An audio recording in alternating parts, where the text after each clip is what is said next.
আমি সোনিয়া, বিয়ন্ড হেডলাইন্সে আপনাদের স্বাগত। স্বাস্থ্য রক্ষায় দুধের বিকল্পের কথা নতুন করে বলবার আর কিছুই নেই। তবে দ্রব্যমূল্য বৃদ্ধির বাজারে একটু ভালো দুধ অনেকেরই কেনা কষ্টসাধ্য। কিন্তু সমস্ত খাদ্যগুণ সম্পন্ন দুধ যদি অতি স্বল্প দামে পাওয়া যায় তবে তো আর কোনো কথাই নেই। দুধের বিকল্প এক নতুন দুধ নিয়ে আমাদের আজকের প্রতিবেদন। সদ্যজাত শিশু থেকে অশীতিপর বৃদ্ধ, স্বাস্থ্য রক্ষায় দুধের বিকল্প মেলা ভার। কিন্তু বাজার চলতি যা দুধ পাওয়া যায় তা প্রত্যেকদিন কেনা অনেকেরই সাধ্যের বাইরে। তাই দুধের বিকল্প এক দুধের প্রচ্ছন্ন প্রয়োজনীয়তা অনেকদিন ধরেই অনুভূত হচ্ছিল। কলকাতা সাদার্ন অ্যাভিনিউ এর বাসিন্দা রাভাল পরিবার এই প্রয়োজনীয়তার কথা মাথায় রেখে হঠাৎ আবিষ্কার করে ফেলেছেন জি মিল্ক। চীনেবাদাম থেকে তৈরি এই বাদাম দুধ শুধু দুধ হিসেবেই নয়, ব্যবহৃত হচ্ছে দুগ্ধজাত বিভিন্ন দ্রব্য তৈরি করতে। মজার ব্যাপার, দুধের বিকল্প এই জি মিল্কের পুষ্টিগুণ প্রশ্নাতীত। এ বিষয়ে আমরা কথা বলেছিলাম এই পরিবারের সঙ্গে। ये वैसे बहुत साल पहले मुझे थोड़ा मालूम था कि बादाम में से ऐसे दूध बना सकते हैं, ऐसा इतना मुझे मालूम था। और हम जहाँ गुजरात में रहते थे वहाँ ये बादाम बहुत होती है, तो इसलिए मुझे लगा कि ये बादाम में से अब ये कुछ बनाना चाहिए। ये बादाम से आप क्या क्या चीज़ बनाते हैं? अभी पहले तो ये दूध बनाया, फिर दूध में से दही, ये घोल यहाँ बोलते हैं घोल, फिर श्रीखंड, फिर पायस बोलते हैं, खीर जो बोलते हैं, फिर कढ़ी जो गुजरात में हम बनाते हैं। ये सब बहुत सारी चीज़ें बनती हैं। हाँ, श्रीखंड पहले वो दूध में से दही बनाकर फिर उसमें पानी निकाल देते हैं और जो सॉलिड फिर रह जाता है उसमें चीनी मिलाकर। लेकिन अगर आदमी चाहे बिजनेस करना है और उसे रोजी रोटी कमाना है तो यंग तो क्या बूढ़े लोग भी कमा सकते हैं, क्योंकि ये तो हाउस होल्ड कॉटेज इंडस्ट्री है। जो बनाओगे घर में तो घर वालों को भी मिलेगा, अड़ोस पड़ोस में भी आप सेवा कर सकते हो। और बिजनेस करना हो तो ज़्यादा पैमाने पर बना करके आप बिजनेस भी कर सकते हो। तो ये सर्व कॉटेज इंडस्ट्री के बतौर भी इसको डेवलप किया जा सकता है। इसका फ़ायदा ये है कि ये उद्योग घर में बनाने से, सीखने से पूरे फैमिली को तो फायदा होगा ही, समाज को फायदा निश्चित तरह से। জি মিল্ক তৈরি হয় কিভাবে?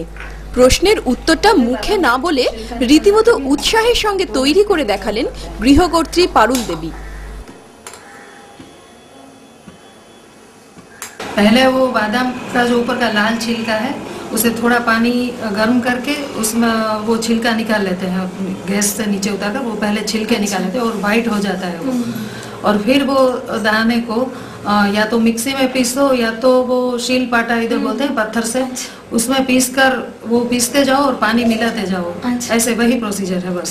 फिर वो छान लो, थोड़ा पानी मिला के मिक्सी में पीसेंगे।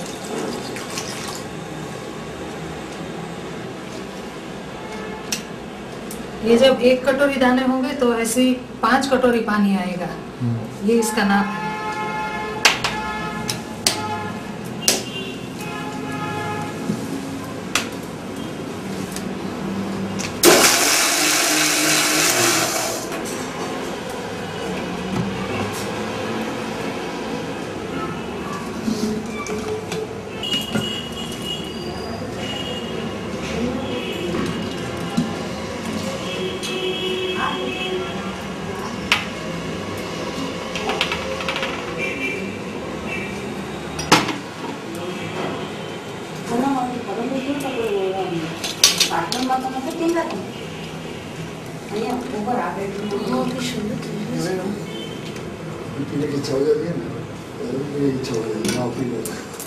দেখ ছাকির মধ্যে কোনো সবজি যে মারা যায় যে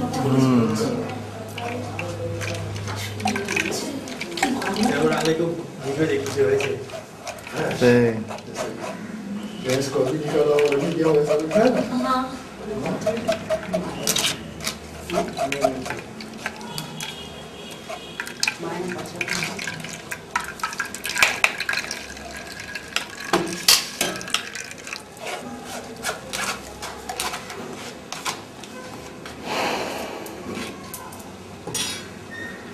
तो बाद में एक बार गर्म करना पड़ता है तो दूध तैयार हो जाता है।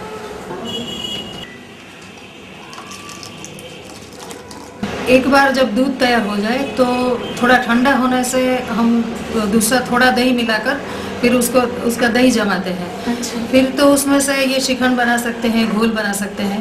সঙ্গে কথা বলতে শুনুন তিনি কি জানাচ্ছেন এই জি মিল্ক সম্পর্কে। এই ধরুন বাদাম থেকে কি কি জিনিস আমরা পেতে পারি, তার মধ্যে কিন্তু দুধ একটা বড় জিনিস, খুব ইজিলি অ্যাভেলেবল, সহজে পাওয়া যায়। একটা খুব শর্ট স্প্যানে একটা প্রসেস করলেই বাদাম থেকে আমাদের পুরোপুরি যেটাকে বলে গ্রাউন্ডনাট মিল্ক সেটা পাওয়া যায়।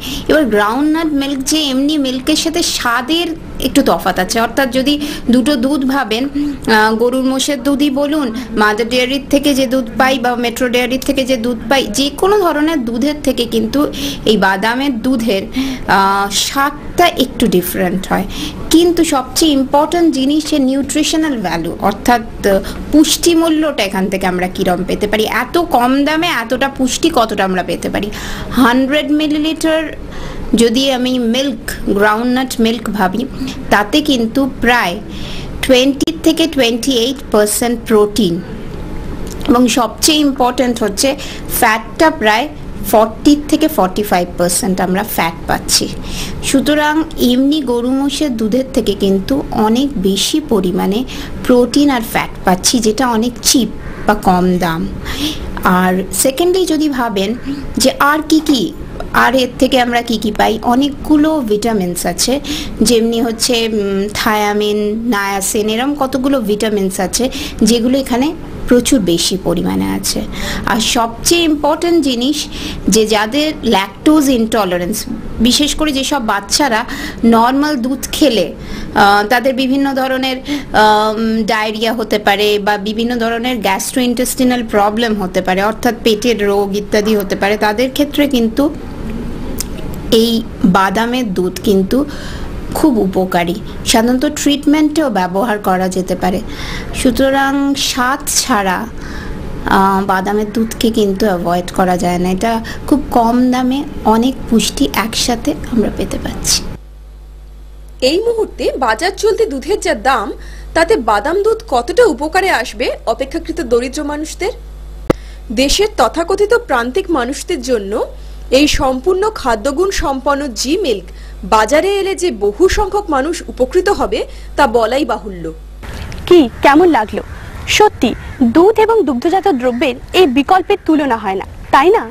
তবে শেষ বিচার সেই আপনাদেরই হাতে। বিয়ন্ড হেডলাইন্স আজ এখানেই শেষ করছি।